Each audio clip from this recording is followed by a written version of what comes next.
പ്രയാഗ്രാജിൽ മഹാകുംഭമേള ആരംഭിച്ചതോടെ സോഷ്യൽ മീഡിയയിൽ വൈറലായ പെൺകുട്ടി.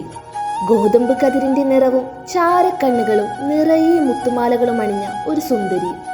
മഹാകുംഭമേള നടക്കുന്ന പ്രയാഗ്രാജിൽ രുദ്രാക്ഷമാല വിൽക്കാനെത്തിയ 16-കാരിയാണ് മോണി ഭോസ്ലെ.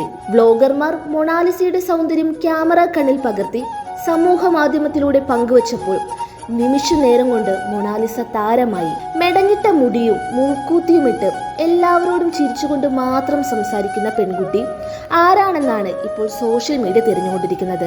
സോനാക്ഷി സിൻഹയോട് സാദൃശ്യമുള്ള മൊണാലിസയെ മോഡലാക്കൂ എന്ന് പ്രമുഖ കമ്പനികളോട് വരെ ആരാധകർ ആവശ്യപ്പെടാൻ തുടങ്ങി. പെൺകുട്ടിയെ കാണാനും സംസാരിക്കാനും വ്ലോഗ് എടുക്കാനും ഒക്കെയായി ആളുകൾ കൂട്ടമായി എത്തിയതോടെ മാല വിൽപ്പന അവതാളത്തിലായി. അതോടെ മൊണാലിസയുടെ പിതാവ് അവളെ തിരിച്ച് നാട്ടിലേക്ക് അയച്ചു. അവളുടെ ഭാവിക്ക് നല്ലത് വീട്ടിലേക്ക് പോകുന്നതാണെന്നാണ് കാരണമായി പിതാവ് പറഞ്ഞത്. ചുരുക്കി പറഞ്ഞാൽ ആരാധക ശല്യം അവരുടെ ഉപജീവന മാർഗമായ മാല വിൽപ്പനയെ വരെ ബാധിച്ചു.